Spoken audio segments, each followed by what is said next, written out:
은닉층이라고 하는 거를요. 은닉층이라고 하는 거는 그 영어로는 히든 레이어, 숨겨져 있는 층이라고 얘기를 합니다. 히든 레이어라고 얘기를 하고요. 자, 그러면 저기 있는 거를 우리 차례대로 만들어 볼게요. 자, 첫 번째, 가장 먼저 있는 게 뭐예요? 입력층이죠? 입력층. 네, 그래서 입력층을 만들어 볼게요. 변수 이름은 input이라고 하도록 하겠습니다. 화이트보드에 있는 그림, 저 오른쪽에 있는 그림을 보시면서 하시면 될 거예요. 자, 테라스에는요, 테라스에는 layers, 계층들이라고 하는 모듈이 있어요. 이 모듈 안에는요, input이라고 하는 함수가 있습니다. 여기에 모양을 주시면 돼요. 그러니까 특성이 몇 개냐 이거를 주시는 거예요.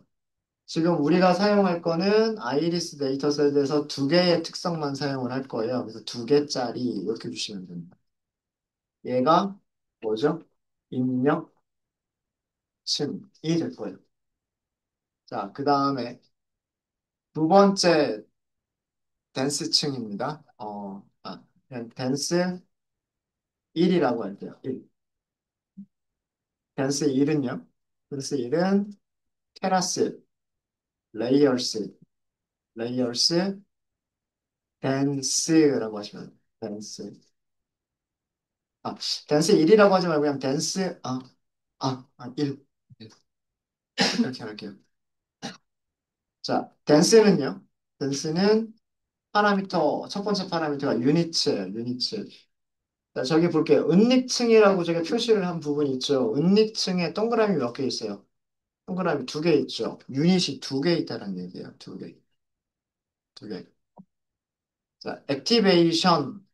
여기서도 액티베이션은 시그모이드로 주도록 하겠습니다. 일단 시그모이드. 자, 얘가 은닉층이에요.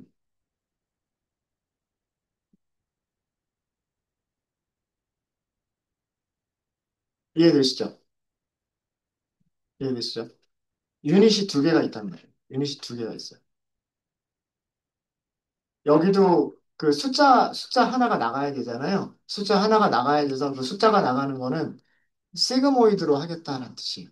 여기서도. 근데 그 액티베이션에 대한 내용은 저희가 내일 아마 설명을 드릴 건데, 액티베이션에서 사용할 수 있는 함수들은 꼭 시그모이드만 있는 거는 아니에요. 여러 가지 다양한 것들이 있습니다. 그런 것들은 나중에 설명을 드리고요. 자, 이제 그러면 은닉층을 지나가겠죠. 은닉층을 지나가고 나면 마지막에 있는 게 출력층이 있죠. 그죠? 그거는 댄스 2라고 할게요. 댄스 2라고 하도록 하겠습니다. 그럼 똑같이 만들면 되겠죠. 캐러스, 레이어스, 똑같은 댄스라고 하는 생성자를 호출하시면 돼요. 자, 근데 출력층에는 유닛이 몇 개 있어요? 유닛이 하나밖에 없죠. 그래서 유니츠에다가 1 쓰셔야 돼요. 쓰셔야 되고요. 여기에 액티베이션 함수는 여기는 반드시 시그모이드를 쓰셔야 돼요. 여기는 출력층으로 사용할 거기 때문에 그렇습니다. 은닉층에서 사용할 수 있는 활성화 함수는요. 꼭 시그모이드가 아니더라도 상관은 없어요. 사용할 수 있는 여러 가지 종류들의 활성화 함수가 있습니다. 활성화 함수의 종류들은 제가 나중에 말씀을 드릴 거고요. 근데 출력층에서는 반드시 시그모이드여야 돼요. 이 문제에서는. 왜 시그모이드 함수여야만 될까요? 레이블이 1이 될 확률을 계산할 거기 때문에. 그러니까 0.5보다 크냐 작으냐 이 값을 가지고서 예측을 할 거기 때문에 출력층에서의 활성화 함수는 시그모이드일 수밖에는 없어요. 이진 분류에서는. 이진 분류에서는. 이거 되게 중요합니다. 빅분기 시험 문제 이런 거 잘 나오지 않나요? 아닌가? 어.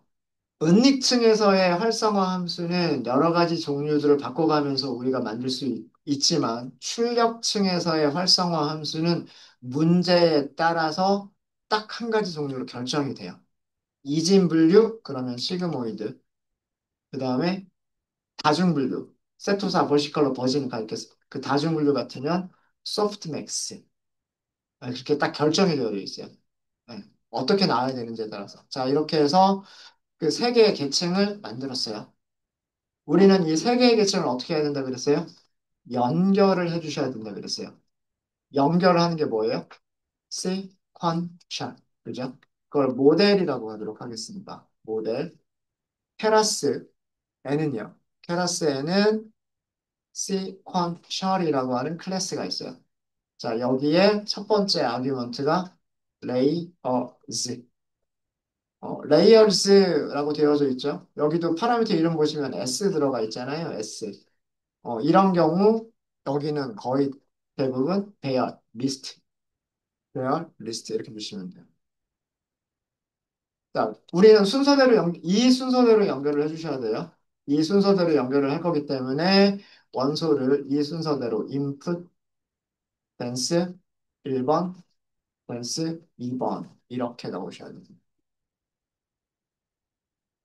그리고 실에 자, 그 다음에 모델의 서머리를 보도록 할게요.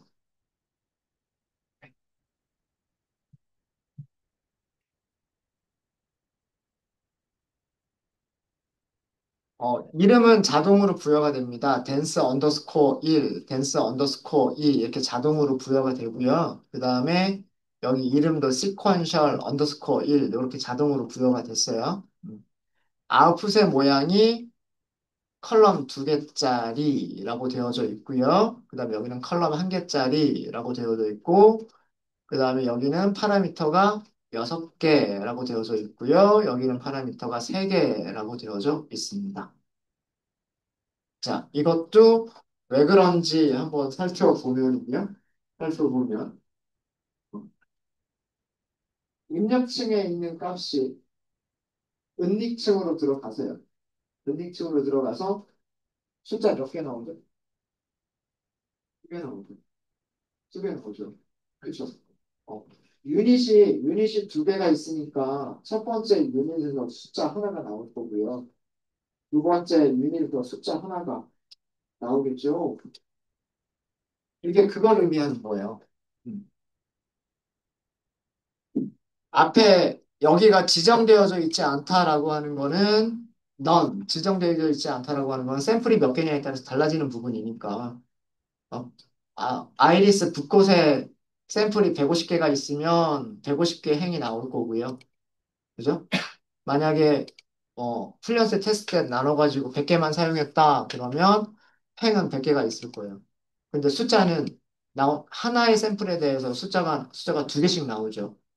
첫 번째 샘플에 대해서도 숫자 2개가 나오고 유닛이 2개이기 때문에 유닛이 2개이기 때문에 그러면 모델 파라미터의 개수가 6개가 돼요. 왜 6개가 되냐면 인풋 모양에 따라서 결정이 되기 때문에 그래요. 인풋 모양이 2개죠. 그죠? 그러면은 여기에 곱해지는 웨이트, 가중치가 2개가 있겠죠. 여기에다가 더하기 1. 이게 뭐냐면 더해지는 상수예요. 더해지는 상수. 바이어스라고 부르기도 하고 뭐 여러 가지 용어로 부릅니다. 그 다음에 두 번째 유닛도 있잖아요. 두 번째 유닛도 똑같아요. 인풋이 2개가 들어갔죠. 그죠? 그 다음에 거기에다가 더해지는 숫자가 있겠죠. 그래서 이거를 다 더해주면 총 몇 개의 파라미터를 결정하는 문제가 되냐면 6개의 파라미터를 결정하는 문제가 돼요. 자, 그 다음에 이 결과가 다시 어디로 들어갔어요? 여기로 들어갔어요. 여기로 들어갔죠? 음. 자, 그러면 다시 인풋이 몇 개짜리 인풋이 되는 거예요? 2개짜리 인풋이 되는 거예요. 2개짜리 인풋이 되는 거니까 인풋이 2개고. 그림에서 여기만 보시면 되죠. 여기로 들어오는 숫자가 한 개, 두 개가 있잖아요. 그죠? 유닛이 2개니까 인풋이 2개란 말이에요. 이해되시죠? 이해되시죠? 그래서 곱해지는 여기 두 개가 요 그 다음 층으로 들어가는 거예요. 그 다음 층으로 들어가서 두 개 더하기 한 개. 근데 여기는 유닛이 하나밖에 없죠. 유닛이 하나밖에 없으니까 결과값으로 나오는 거는 한 개. 이렇게만 나와요. 그래서 여기서 결정되는 파라미터가 세 개. 그래서 총 이 시퀀셜 모델에서는 이 신경망에서는 전체 9개의 모델 파라미터를 결정을 해야 되는 문제가 되는 거고요. 그리고 전부 다 모델 훈련을 통해서 찾게 되는 파라미터들입니다. 모델 훈련과 상관이 없는 파라미터는 없어요, 여기서는. 근데 그 댄스층을 어떻게 만드느냐, 어떤 층을 연결하느냐에 따라서 이, 전부 다 훈련을 통해서 찾는 파라미터냐, 그렇지 않은 파라미터들이냐, 이게 달라지는 경우도 있기는 있습니다. 그래서 여기서는 지금 훈련을 통해서 찾아지는 모델 파라미터 9개, 훈련과 상관없는 모델 파라미터는 없다. 이거를 보여주고 있는 겁니다. 그래서 요거 이해하셔야 돼요. 자, 그러면 우리가 원하는 대로 모델이 만들어졌다라고 하는 걸 확인을 한 거고요. 이제, 이게 신경망, 신경망을 생성을 한 거예요. 신경망을 생성을 했으니까 우리는 이 신경망을 훈련을 시키는 게 먼저가 아니죠. 뭘 먼저 해야 돼요? 모델 파라미터들을 어떤 손실 함수를 사용해서 어떤 근거로 어떤 평가 기준으로 최적화를 할 것인가라고 하는 것을 설정을 해줘야 되죠. 그 과정을 뭐라고 얘기하냐면 모델 컴파일이라고 얘기를 합니다. 모델 컴파일. 만들어진 신경망은 어떤 손실 함수를 어떤 평가 근거를 통해서 어떤 알고리즘으로 최적화를 시킬 거냐를 설정해 주는 거예요. 그래서 모델.컴파일이라고 해주시면 되는 거고요. 자, 여기 옵티마이저. 아까랑 똑같이 할게요. 옵티마이저는 페라스, 옵티마이저즈, 여기에서 SGD. 그 다음에 손실함수죠. 로스. 손실함수는 페라스, 로스 이렇게 찾아보시면 로시즈 이렇게 있어요. 자, 여기서도 이진 분류예요. 이진 분류, 이진 두 개라고 하는 건 바이너리. 그래서 바이너리로 시작하는 거 찾아보시면 되는데 바이너리 크로스 엔트로피. 그다음에 매트릭, 매트릭스라고 되어 있죠. 이렇게 매트릭스라고 되어 있으면 배열이나 리스트를 넘기시면 돼요. 그리고 우리는 정확도 사용하면 되잖아요. 그러니까 케라스 매트릭스 점 바이너리 accuracy 이렇게 쓰시면 돼요. 여기서 모델을 컴파일 해주시면 되고요.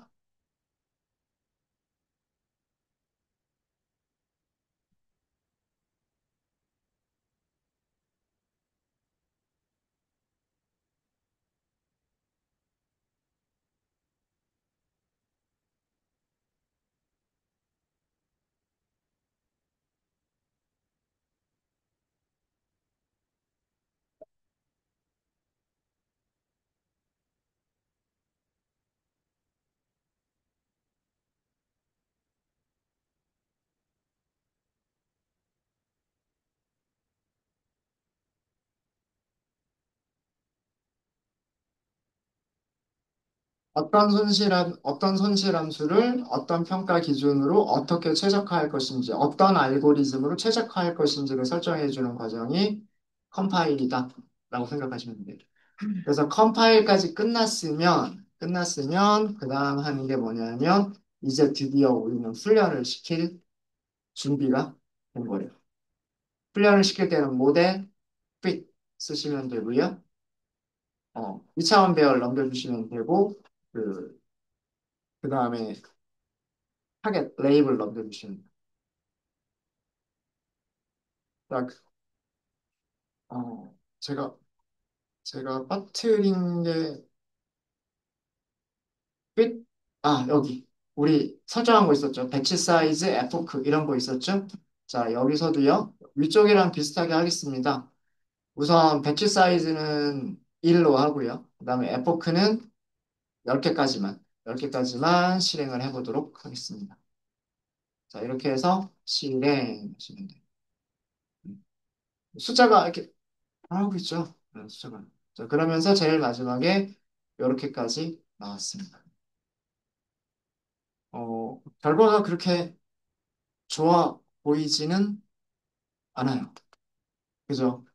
에포크를 10번만 해가지고는 찾아야 하는 파라미터는 많은데 반복하는 횟수가 몇 번 안 되죠. 그래서 지금 제일 마지막에 보시면은요. 정확도가 64%밖에는 나오지 않았어요. 그러니까 그러니까 내려가야 되는 방향들은 굉장히 많은데 조금씩 조금씩 내려가고 있는데 모든 방향을 다 이렇게 하는 게 조금씩 내려가다 보니까 찾아야 될 거는 많고 다 찾지를 못하는 거라고 생각을 하시면 만약에 이거를 더 성능을 좋게 만들겠다라고 하시면 에포크를 늘려버리시면 돼요. 100번까지 한번 해볼까요? 100번?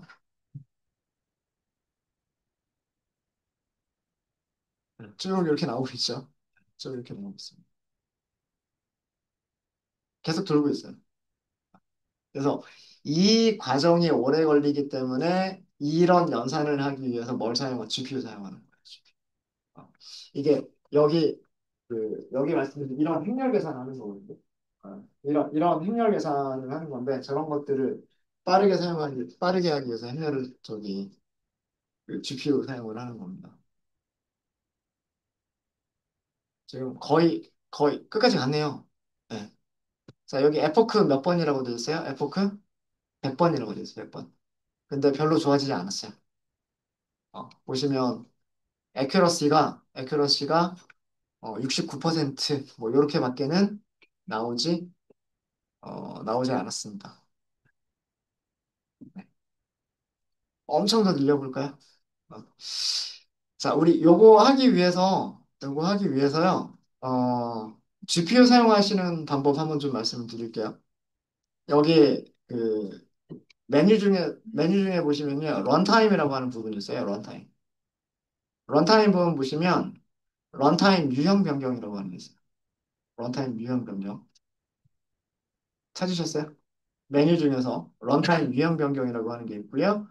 런타임 유형을 보시면 여기서 파이썬 버전도 선택할 수가 있고요. 파이썬 버전도 선택할 수가 있고 CPU만 사용할 거냐, GPU 사용할 거냐, 그 다음에 TPU라고 하는 거를 사용할 거냐라는 거고요. 이 TPU라고 하는 거는 구글에서 만든 건데 텐서 프로세싱 유닛이에요. 그래서 텐서 연산만 더 이렇게 하도록 만든 거고요.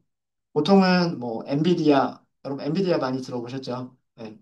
그 엔비디아에서 만드는 게 GPU 만드는 거죠. 요 GPU 선택해 볼게요. 요거 현재 세션 종료됩니다. 이렇게 나오죠. 그럼 그냥 확인하시면 돼요. 확인하시고 그 다음에 저장 이렇게 할게요. 저장. 그럼 연결한다. 자, 아까까지는 우리가 사용하던 컴퓨터가 GPU가 없는 컴퓨터였고 지금은 GPU를 갖고 있는 컴퓨터로 다시 빌려온 거예요. 음. 여기를 클릭해 보시면 그냥 램이 있고요. GPU가 사용하는 램이 또 따로 있어요. 따로 있고 디스크가 있고 그렇습니다. 자, 그럼 이렇게 하고 나서 얘를 실행시키려고 하면 아마 에러 나죠. 이거 뭐 때문에 그러냐면 자, 컴퓨터 새로 받았어요. 우리 코드가 새로운 컴퓨터에서 실행된 적이 한 번도 없죠. 그러니까 위쪽에 있는 코드들이 한 번도 실행이 안 된 거예요. 자, 그냥 모두 실행 한번 할까요?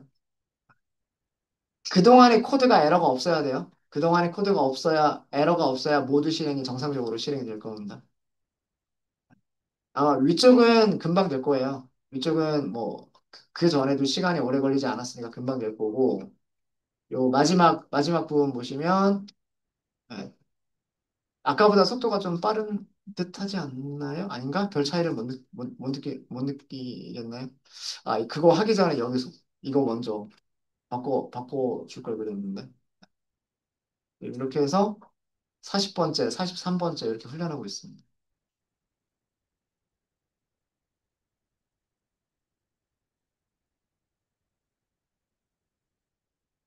자, 실수했네요. 여기 이거 하기 전에 여기 fx를 좀 더 바꿀 걸 그랬는데. 빙글빙글 돌고 있는 중에 계속해서 훈련을 하고 있다라는 뜻입니다. 훈련을 하고 있다는 뜻이고.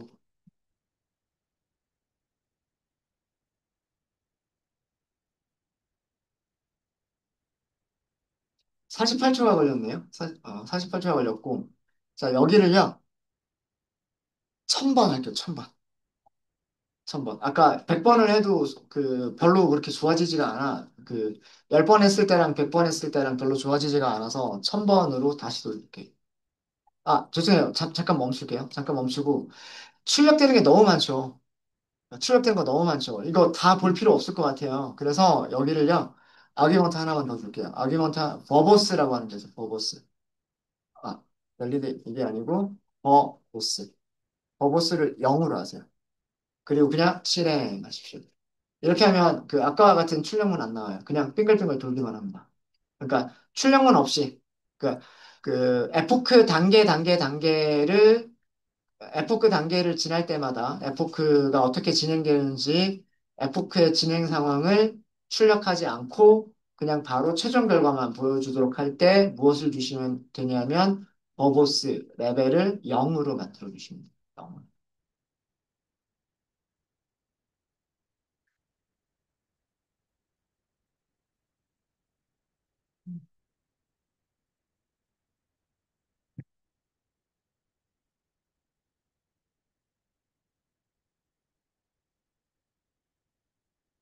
약간을 이용해서 약간을 돌아가는 중에 요거 잠깐만 좀 볼게요. 요거 잠깐 좀 보면 그래서 모델 파라미터가 총 9개가, 6개가 나올 거다라고 말씀드렸어요. 이 첫 번째 유닛으로 들어갈 때, x1이 들어갈 때 곱해지는 가중치, x2가 들어갈 때 곱해지는 가중치. 이렇게 있었고, 이렇게 있었고요. 그 다음에 두 번째 유닛으로 들어가는, 여기 있는 두 번째 유닛으로 들어가는 가중치, 그 다음에 이 가중치. 이렇게 있었죠. 이렇게 두 개 해서 네 개가 있었고, 여기에도 상수항이 있고 여기에도 상수항이 있으니까 총 6개가 있다라고 말씀드렸습니다. 그죠? 네. 자, 여기에서 모델 파라미터의 행렬이 어떻게 나올까요? 자, 여기서는 두 개, 두 개 이렇게 나왔죠. 그죠? 두 개 이렇게 나오죠. 그럼 저기서는 없어.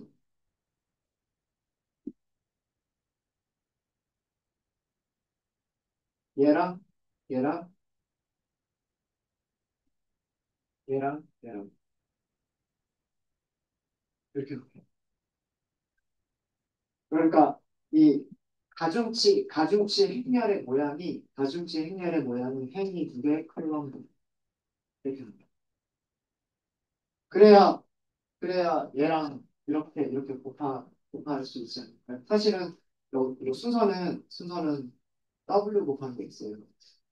여기서 X11, X1, X2, X21, X22 이렇게 그래요. 이건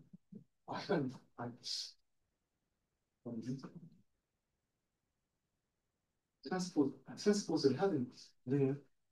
인덱스 때문에 트랜스포즈를 해야 되는 전체 행렬을 만들어야 되는데 그건 일단 넘어가고 어쨌든 얘네들이 그 모델을 그 뭐예요? 저렇게 좀 피팅을 하고 나면 얘네들이 행렬로 만들어져요. 행렬로 만들어지는데 그 행렬이 여기 있는 거 두 개, W11, W12, 그다음에 여기 있는 거 두 개, 이렇게 해서 21, 22 이렇게 이런 모양으로 만들어지게 될 거다. 그런 모양을 만들어줄 것 같아요. 그다음에 상수항들은 여기서 따로 더해주는 거니까 더해주는 거니까 이거는 그러니까 바이어스를 포함하지 않는 파라미터 행렬을 모델 파라미터 행렬을 얘기하는 거고요. 바이어스를 포함하는 모델 행렬은 저기다가 숫자 1씩을 더 넣어주셔요. 이거는 이렇게 넘어가고 이렇게 말씀을 드리는데도 아직 안 끝났네요. F급 횟수가 많기 때문에 그렇습니다. 이거를 지금 1000번, 150, 자, 여기서 그 반복 어떻게 하는 거냐면, 배치 사이즈가 1밖에 안 되죠. 그러니까 하나씩 넣는 거예요. 하나씩 넣는 거를 전체 샘플을 다 하려면 150개를 넣어야 되죠. 그죠? 150개, 150개를 넣는 그런 과정을 다시 몇 번 하는 거예요? 1000번 하는 거예요. W를 계산하는 그런 과정을 이만큼 횟수를 반복을 하는 겁니까? 하는 거예요. 그럼 얼마예요? 1, 10, 100, 1000만, 10만 번이죠. 그렇죠? 네. 그래서 이렇게 계산을 하기 때문에 얘가 시간이 일, 어, 많이 걸리게 되는 거예요.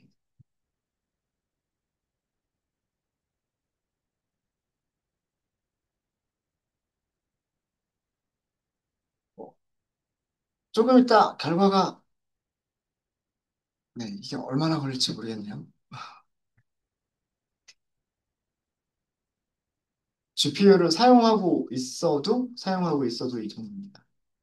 정말 간단한 모델을 만든 건데, 정말 간단한 모델을 만든 건데도 불구하고 이렇고요.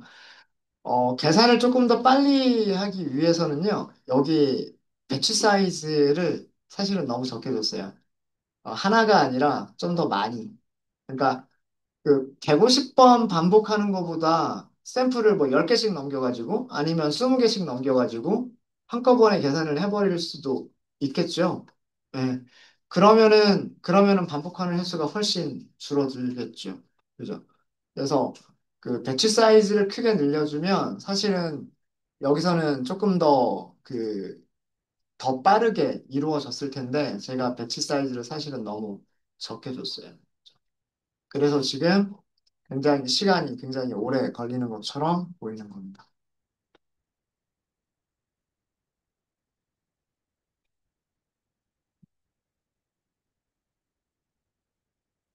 6분째 돌고 있군요, 지금. 6분째 돌고 있군요.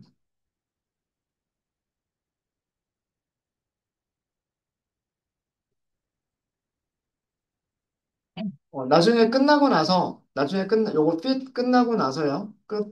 끝나고 나서 우리 은닉층을 가지고 있지 않은 거에서처럼 웨이트의 모양을 한번 확인해 보세요. 웨이트를 한번 확인해 보시면 여기 쉐입이 행이 두 개, 컬럼이 하나가 아니라 행도 두 개고 컬럼도 두 개인 모양으로 웨이트가 결정이 될 거예요.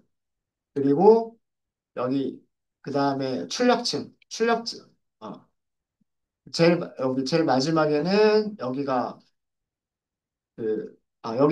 죄송합니다. 여기는 인터셉트들은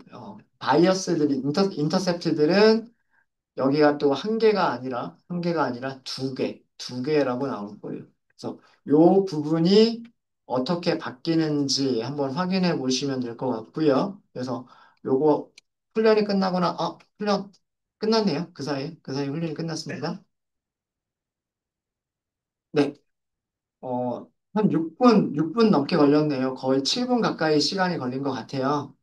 이렇게 얘가 끝난 것 같고, 자, 그러면 이제 모델에서 무엇을 찾을 수가 있냐면 웨이츠를 찾을 수가 있어요. 이거 아까 말씀드렸던 거예요. 아까 말씀드렸던 건데 여기를 보시면은요. 자, 이거 이렇게 나누셔야 돼요. 자, 여기까지를 나누셔야 되는데 왜 그러냐면 지금 여기 보시면 여기 댄스 원. 그러니까 은닉층이에요. 여기가 은닉층. 은닉층에서 모델 파라미터가 몇 개가 나온다? 두 개씩, 네 개가 나온다. 라는 얘기고요.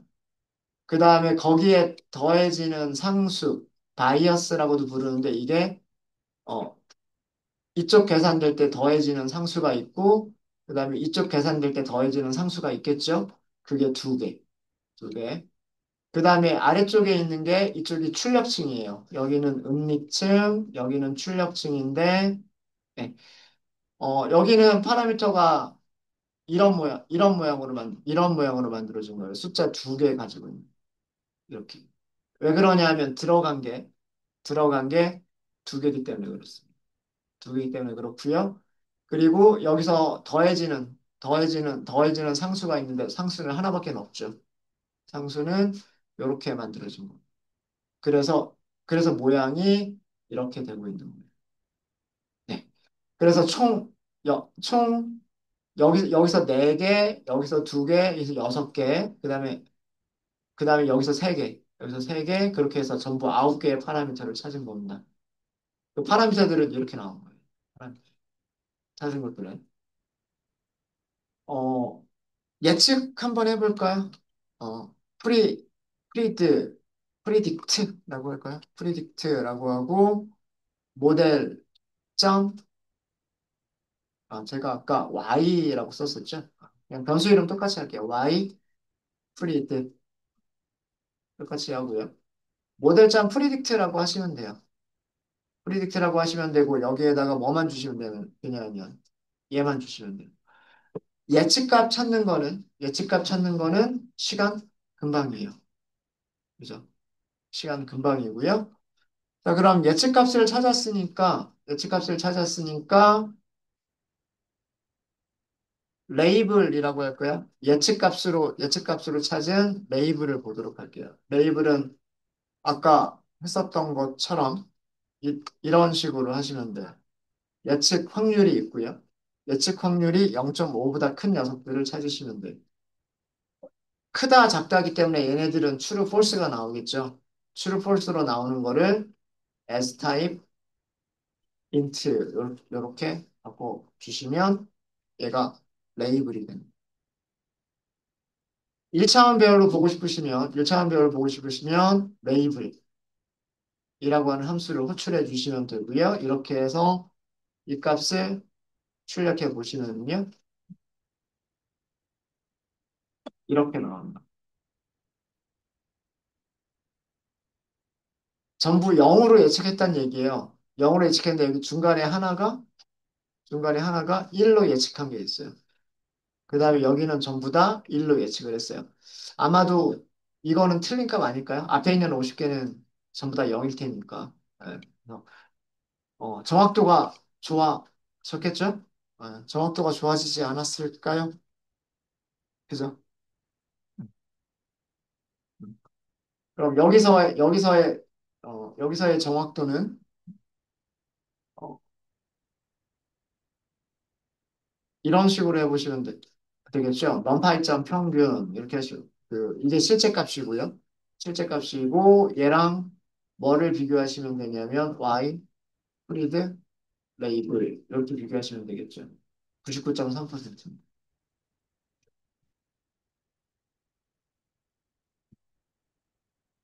SGD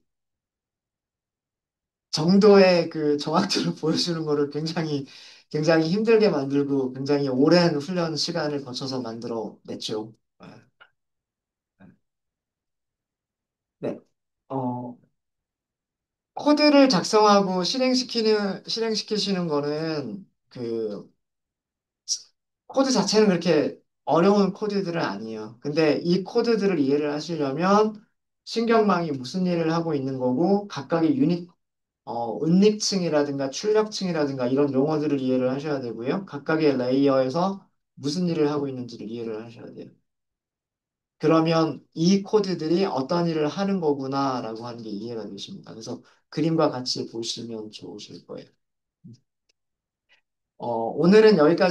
오늘은 여기까지 하고 내일은 그 아이리스를 가지고 계속 해볼 건데 원래 아이리스 데이터는 특성이 4개가 있잖아요. 특성 4개가 있고 그 다음에 분류도 이진 분류가 아니라 다중 분류죠. 3개의 레이블로 구분하는 다중 분류예요. 다중 분류일 때는 어떤 그 액티베이션 함수를 써야 되는지 이것도 보여드릴 거고 그 다음에 이것보다 더 많은 여러 개의 그 특성들이 있을 때에는 모델 파라미터가 어떻게 바뀌는지 이런 것들을 보여드리고요. 그리고 시간이 되면 저희가 이미지 분류를 신경망을 만들어서 하는 것도 한번 해보도록 하겠습니다. 네, 혹시 질문 있으시면 질문 주세요. 네, 질문 없으시면 오늘은 여기까지 하도록 하겠습니다.